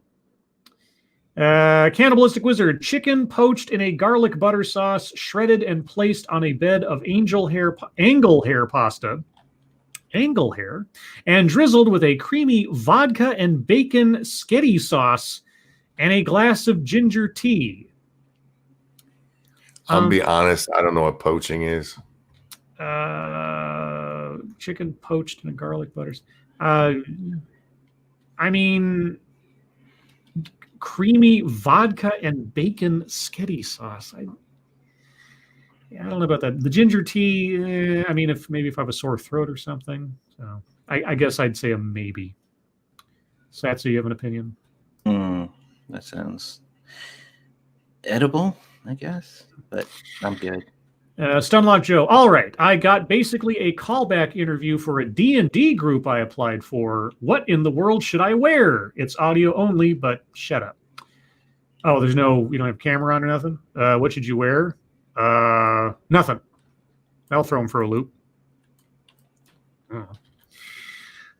You interview. I guess these days you would have to interview. I've been thinking about trying to run some kind of role-playing game, but I'm always like, how would I arrange it? Time zones and everything else. I'd have to be very selective because of everything. So I guess that's not necessarily a bad idea. Pyrus Creed, Scribe, why do you think it's nutty to read bills before voting on them and not spending massive amounts of money that a country doesn't have? I know. What? Why do I think it's nutty to read bills before voting on them? I don't think I ever said that, or if I did, I was joking. Or I mean, I don't believe that they do. I hope that they would, but I'm told over and over again how often they don't. So ideally, they should. I don't know that you can require them to do so. So, but I don't know where you got the idea that I thought it was nutty. Mono Winter, oh lords, would y'all try some bell peppers stuffed with adobo chicken? I don't know what that is. Bacon and Mexican blend cheese, some tortilla chips with melted cheese, and a large glass of rose wine. All of that inside of a bell pepper? I don't think I'd want to eat the glass. Yeah, I'll be honest with you. I don't know what a bell pepper is. It's one of those big, like, I know what a bell pepper is. Oh, okay. I do have a quick recipe for nice little hors d'oeuvres using mini bell peppers. So what you do, and there's a joke in here somewhere. You go find a bag of mini bell peppers. The store I go to has them. I found them other places. So if you find mini bell peppers, you cut off the top like a cap and throw that away. And then you core out the middle, take out all the seeds, make it like a hollow little shell. And then what you do is you find a sun-dried tomato, usually in like olive oil or something, and get a block of pepper jack cheese. And you take a slice of the pepper jack, and you take one sun-dried tomato, and you put both of them, stuff them into the pepper, and then that's it. Serve those as little hors d'oeuvres, and they are delicious. Delicious. Unless you forget to take out all the seeds from the pepper, and then you're going to have a surprise for your guests.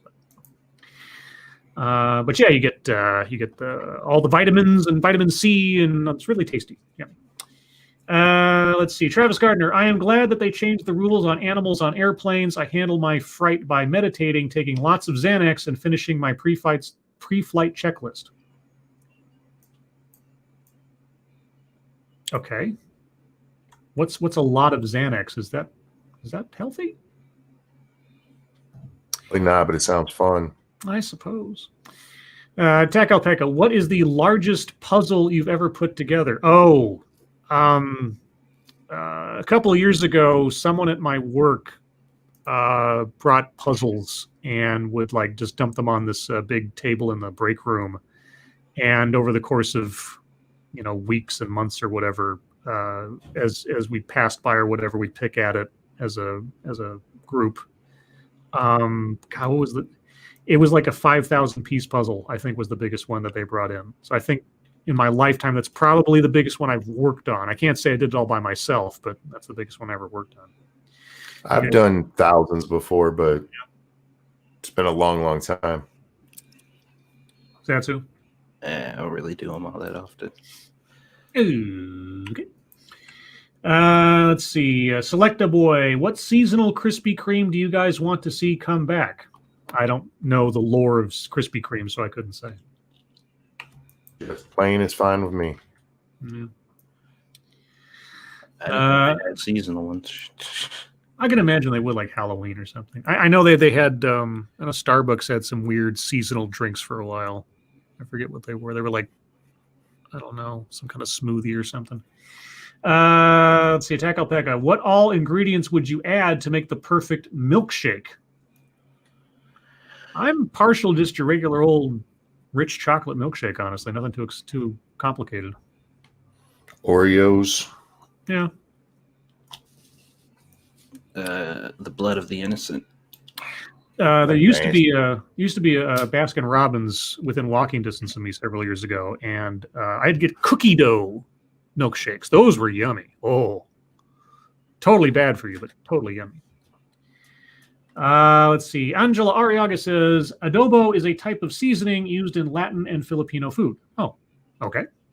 Is it really spicy or no? It's in my experience, it's not really all that spicy. It's just it's a bunch of seasonings in one thing.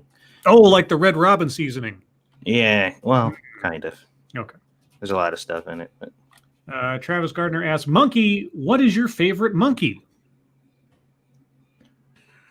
I know the answer.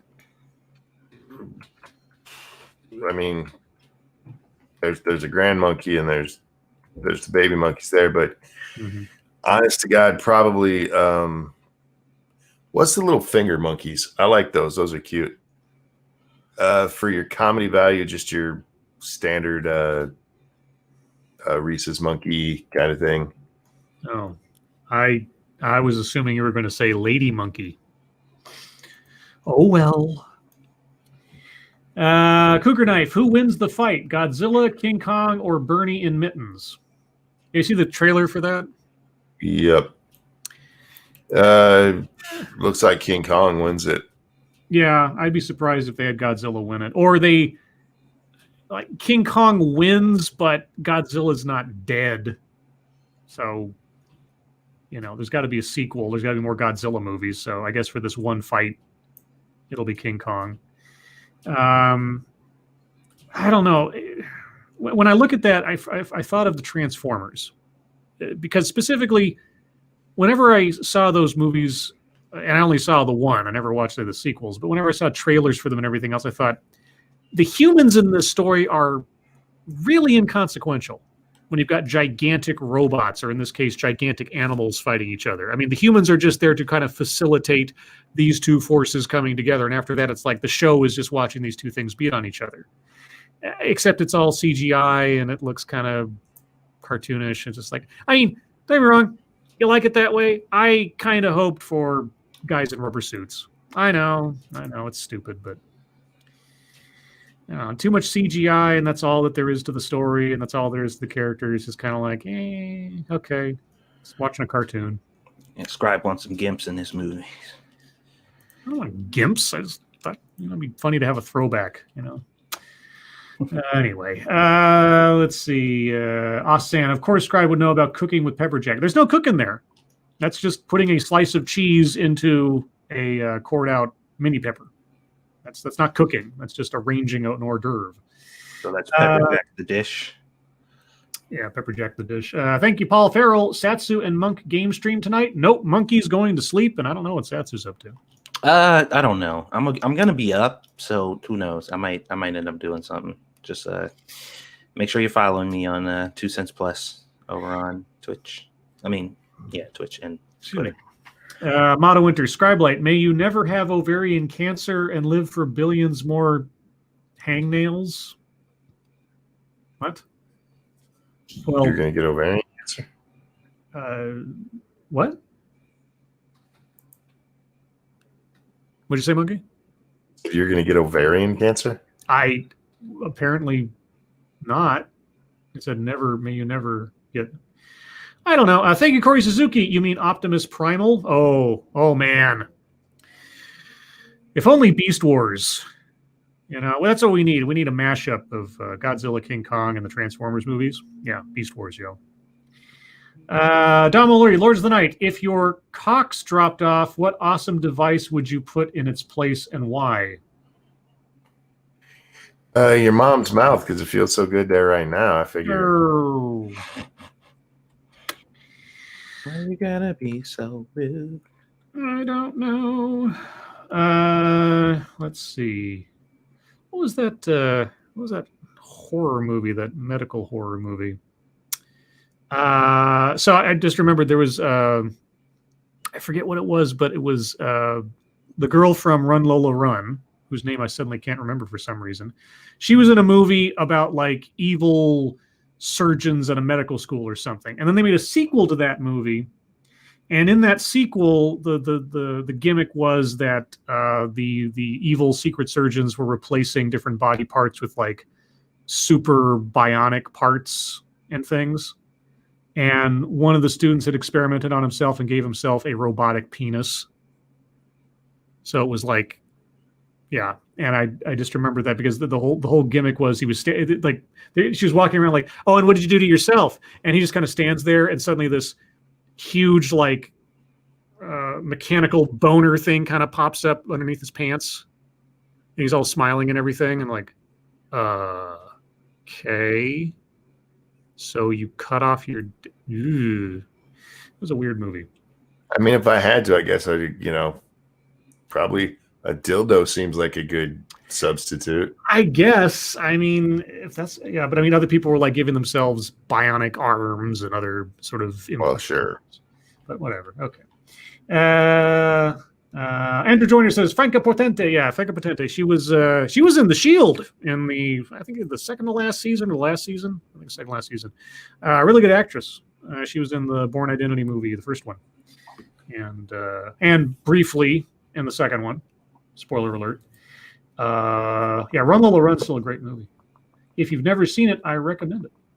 Angela Ariga, Scribe, do you mean Coma? I don't think it was called Coma. I mean, it was a foreign movie that was, I think, given an American or an English title when it came over here, but it was something. Like the secret society in the movie was ridiculous. It was the anti-Hippocratic Society. Like, the Hippocratic Oath says, "Thou shalt do no harm" for doctors. Mm-hmm. Yeah, these guys didn't care about doing harm. They cared about advancing biological knowledge, whether there was harm done or not. That was the secret society evil cult thing about it. And I was like, oh my god. All right. Yeah, the first one was really good. Anatomy, that's what it was. Cynic said, Anatomy. Yeah, it was called Anatomy, or at least that was the American, as far as I know, the American translation of it. And the first one was actually pretty good. The second one was, as most horror sequels go, pretty ridiculous. Froggy, Scribe, if I make some Mad Libs to fill, will you use them? Yes. I feel like I'm walking into a trap. Like those are going to be like, I'm not going to be able to see what they're about before we fill them out. And then all of a sudden it's like, oh my God, what do we just do? But sure. If you want to and want to arrange that somehow, by all means, I'll give it a shot. I trust you, Froggy. I think. Let's see. Dragon Lily, Lords, tanking or healing? When I was playing SWOTOR, I usually defaulted to tanking. I did healing occasionally, but I tanked more than I healed. What about you guys? I like both, but if given the choice, I'll tank. Definitely healing for me. Yeah. I didn't do a bad job healing when I had to, that I recall. It's been a long time. But, and in Age of Conan right now, I think what I'm playing technically is DPS. I Yeah, I don't think there's any healing thing with it. I got 3 characters in that game right now, which is ridiculous, but it's a free game. I got Barbarian, a Tempest of Set, which is a healing type, and then a Necromancer, which is DPS. And I'm getting much further with my Necromancer than my other 2 characters. But we'll see how long that lasts. Thank you, James Colley. Ranting Monkey has Streamlabs. Oh, Ranting Monkey, you have Streamlabs. Oh, okay. Hang on, let me get it. Yeah, I got to remember to remind you guys to open those up when the show starts. So, because I don't have one of those, but you guys do. Let's see. Motto Winter, Lauds, carbonated ginger gin, warm tequila tea, or expired cyanide. I'll take the carbonated ginger gin. Expired cyanide, huh? Yeah, or maybe. Well, I guess I could probably do with the warm tequila tea. Doesn't sound terrible. I mean, That's probably the one I'd do. Yeah, it's not exactly sake, but it's probably more pleasant. Some Namnyo Nation, Lords of the Night, favorite TV/movie catchphrase. Oh God. Real quick, can I get these while you're thinking of that? Pincalo, thank you. Clear something up for me. When will these civil rights issues change into states' rights issues?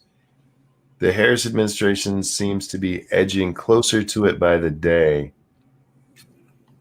I'm not sure how you mean where they change. And James Colley, thank you, says, so like Chatterbox. What's Chatterbox? Well, that could refer to a couple of things. Like there was the Cenobite from Hellraiser named Chatterbox, or there's the old weird movie called Chatterbox where a lady's vagina suddenly learns how to talk, and that's the gimmick for the comedy of the movie. I don't know. What do you mean, Chatterbox? Yeah, and I'm not meaning to be evasive, guys. I'm not understanding exactly what you're meaning there. Let's see. Dr. Keeve, what's the most expensive thing you've broken? Oh, when I was 11 or 12 or something. So I was in, my dad used to work for a car dealership. And so he'd occasionally bring home these, company cars and things. And I think it was a Hyundai, like a Hyundai sedan or something crazy. Anyway, so I was sitting in the car and he had stopped. We were driving home through our neighborhood and he paused on the road to talk to a neighbor of ours who was walking down the street. And I was just bored being a kid. And I started unscrewing I started playing with the little thing you push to lock the door, the little plug thing. Oh, yeah. And I was just playing with it and I unscrewed it. Like I started screwing off the top of it, and then it came off, and the screw that was holding it fell into the door. And somehow it completely blocked up the entire mechanism in the door. And so he had to take the car. The door would not open at that point. Whatever happened, whatever I did, it completely blocked that door. So he had to take the car back to the dealership. I mean, fortunately, it wasn't our car. But he said that they had to take the whole door off and take it apart to find out what was wrong with it. And that I had apparently found a design flaw that nobody could have expected. And if that car had been like someone that had brought it in to have it fixed, it would have cost like $2,000 or something crazy. So I think that would technically count for the most expensive thing I ever broke. As far as the most expensive thing that I ever had broken, my heart. Or my eyeball. I guess that was pretty expensive too. Satsu, you break anything expensive before? I've knocked a couple game systems over in my day. But that's it. I don't think I've ever broken anything any more expensive than that. Monkey? Probably my neck. Oh, yeah. Yeah. I don't know where to go after that. Just leave it at that. Let's see. Check your logic. Is it coincidental that in Egypt in January 2011 there were protests against police brutality, electoral fraud, state of emergency laws, political tech censorship, and high unemployment? Probably. Yeah. For something from 9 years ago in a completely different country and a completely different culture. Hey. Froggy, Scribe Light, they will be innocuous. Any nasty stuff will be weekday you guys put in. Oh, okay. We'll find them. Let's see. Color commentary. So my mom is a nurse in a recovery room and got her second dose of the vaccine yesterday. She didn't want me to tell you all what happened because she doesn't want to discourage people. She's 62. Last night, she woke up vomiting severely, woke up a couple hours later with heavy chills and aches all over. Now she is lethargic after sleeping all day and is calling off work tomorrow. I've read things about people who are older having really bad reactions to, or at least presumed bad reactions to the vaccine. I don't know if it's common. I don't know what the age breakdown is, but I've heard it most regularly these days with people who are over 50 or something. There's people who get symptoms and stuff from vaccines. It's not uncommon. It's still rare enough that it's not a common side effect. So that would not discourage me. It's just like people who go, the only time I got the flu was after I got the flu shot. Chances are it wasn't the same flu, jackass. Thank you, James Colley. What he would use to replace his pee-pee. What now? Who would do it? I don't know. He says what he would use to replace his pee-pee. Need some context, James. I don't know what exactly that's in reference to, unless it's back to the anatomy thing. Data Wasteland, did you hear Mississippi, Louisiana, and Alabama pulled CNN's new broadcast license? No, I hadn't heard that. I had not. I hope it's for fake news, for misinformation. Mr. Yes, Satsu, have you played Fallout Guys? Fallout Guys. Yeah, I've played it. What's Fallout Guys? It was that new party game that came out for a while that was pretty big, where you had to do all these obstacle course things, jelly bean creatures or whatever. Oh, Fall Guys. Fall Guys, I think. Okay. Yeah, you said Fallout Guys. I was like, oh, did Bethesda release a new variant or something? Well, hold on. Is there a game called Fallout Guys? That'd be something if you're all playing as the Fallout guy. Yeah, I don't even know. I thought the Fallout guy was the one that was like Tardy Tubbies. And then chat jumped again.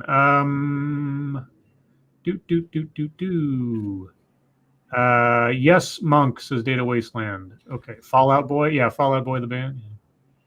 God, was Fallout Boy the guys that did the Centuries song? Was that Fallout Boy?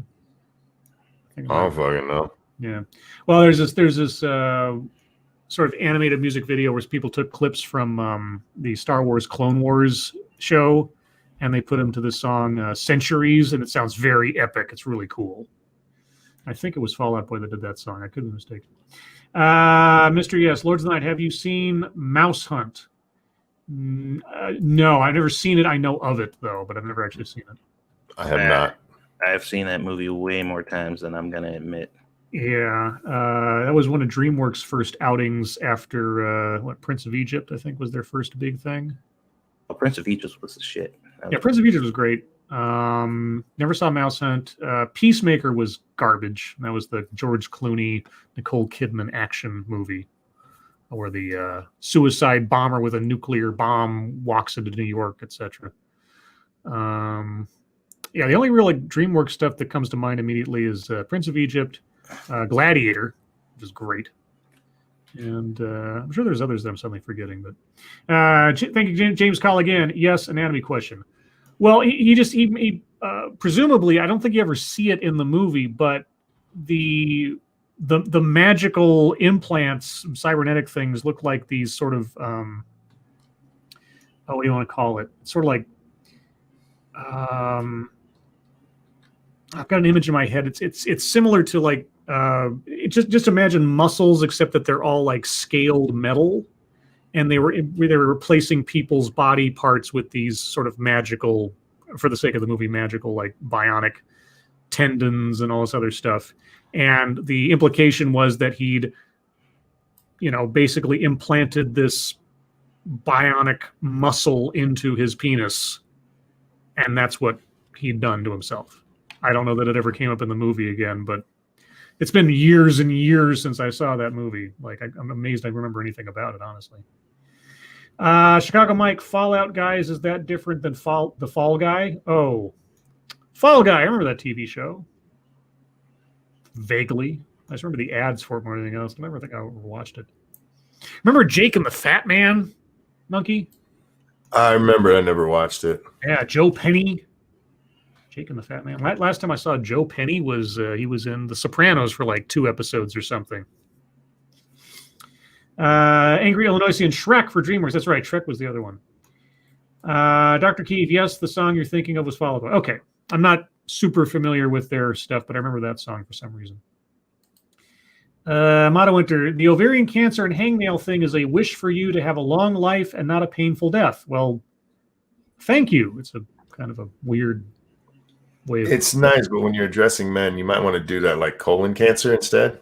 Yeah, it's like I don't really see myself getting ovarian cancer. Hangnails, yeah, I guess that can happen, sure, but I mean, just because he doesn't have a woman doesn't mean he is one. That is true. Thank you, Monkey. I think I'm here for you. Yeah, I'll just try to spackle the cracks in my heart when I have a chance. Some emulation. Heather Thomas on Fall Guys. Scribe Light enough said.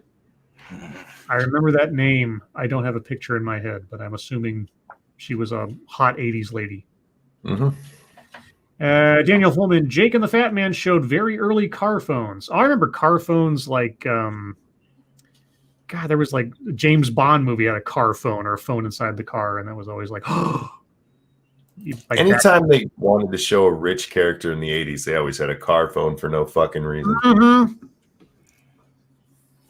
Yeah, especially if they were bad in any kind of sense. Yeah. Like the villain sitting in the back of his limousine, he's got an actual like, receiver phone up on the wall or something. Yeah. Let's see. Dr. Keeval says, and ants. Oh yeah, ants. Yeah, the not Bugs Life movie or the not Bee movie, because there had to be a crazy animated movie starring insects of one sort or another in that era. That was bizarre. Although Ants was basically a Bug's Life for grown-ups. Kinda, yeah, especially with the actors that were in there, like Woody Allen and all that stuff. They had some naughty words in there. Mm-hmm. Yeah. Let's see. Some ammunition. Joe Penny was on Riptide. Oh yeah, Riptide. Oh my God. Yep. Forgot about Riptide. Yeah, Riptide. Leo Prime and Chessa, didn't Kit have a phone? Not exactly. Kit had what by today's standard would be Bluetooth.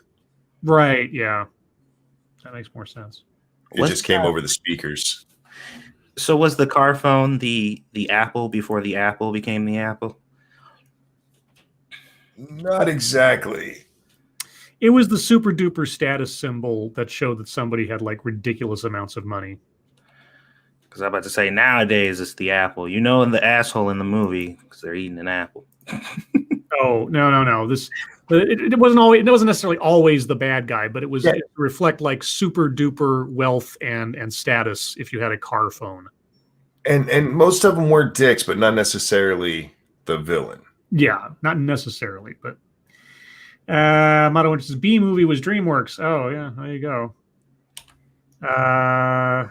Let's see. I was going to say something, but then it escaped me. Data Wasteland. I think it was a rotary too. Yeah, it was a rotary car phone. Yeah, really funny. Let's see. Dr. Key. Funnily enough, Ants came out just before A Bug's Life, and it has the same score on Rotten Tomatoes. Rotten Tomatoes. Yeah, there's been a pattern, and you'll notice it over several different movies, how there's a sort of a concept for a film and 2 different studios kind of produce something similar at the same time, like Dante's Peak and then Volcano. And then you had Deep Impact and then Armageddon. Ants and then Bug's Life.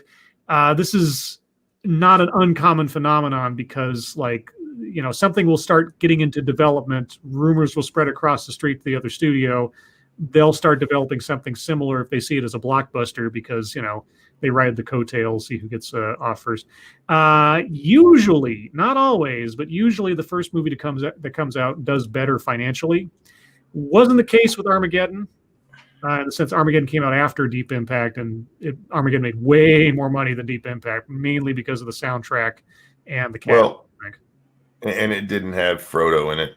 Yeah, it didn't have Frodo in it. And as far as I recall, Dante's Peak did better than Volcano. Both of those were stupid. Yeah, both of those were absolutely ridiculous. Fun, but stupid. I think I like Dante's Peak better because the scenario at least seemed quasi realistic, whereas like a volcano's blowing up in the middle of Los Angeles, and the other one Tommy Lee Jones is but anyway. Let's see. Oh yeah, Corey Suzuki, White House down and Olympus has fallen. Yeah, exactly. Yeah, some kind of a high concept or theme movie or something, and you get two different studios doing other things. Color comedy, Broken Arrow and Under Siege. Were those contemporary? I don't remember. Those were different movies. Under Siege, taking over a boat where Broken Arrow was stealing a nuclear bomb. So I understand. I think was there a nuclear bomb factor to Under Siege? I don't remember. I'm fairly certain the sub was nuke powered, wasn't it? Well, I thought it was a battleship. Or the ship, whichever. Okay, maybe so. Okay. I can't remember, but Scribbles, you see the time, bud? I do. Sorry about that. Okay. Lost track talking about movies. But guys, we're at the top of the hour, and that's the end of this. What? I only mentioned it because Angry says he needs to go to work. Oh yeah, no, it ticked over just as I was talking movies and stuff. So anyway, sorry guys. Top of the hour, end of the show. Thank you so much for coming out tonight. Really do appreciate it. Let's see. Monkey's going to bed. Satsu might or might not be doing something after this. Precisely. Okay, so keep an eye on Twitter or his channels for that. Links are in the description. Tomorrow, per usual, will be on Monkey's channel at the regular time, 6 p.m. Pacific, 9 p.m. Eastern, for another episode of Lords of the Night. Everyone, thank you so much for joining us tonight. You guys are the best audience in the world. Thank you so much for your participation. Moderators, thank you for keeping an eye on things, even though you guys are so well behaved. They have very little to do. Everyone who donated, thank you so much for your generosity. Really, really do appreciate it. Very humbling, always. Anything else to mention before we go, guys? I'll say thank you to Angry for the gift earlier on Steam. I appreciate it, bud. Thank you, guys. Yeah, and I don't know what else to say. The GoFundMe, that's what I was going to do. Yes, the GoFundMe for the kitty cat. Let me pull that up one more time. So I forget where we were at when we started. I think it was something like $174 or something. And now it's at $734. Holy cats. No pun intended. Well, there you go. That's very generous of you guys. Look at all that. That's great. So hopefully that'll help Stella get what she needs. But with that, guys, Monkey, Satsu, thank you for joining me as always. Mm-hmm. Mm-hmm. Everyone, your lives make us sad, and we will see you tomorrow. Bye. Hi, everyone. And taking out my copy of Screw the Roses, Send Me the Thorns, the romance and sexual sorcery of sadomasochism. Today's secret word is braided. Braided? Braided, not berated, but braided. I Like hair, braided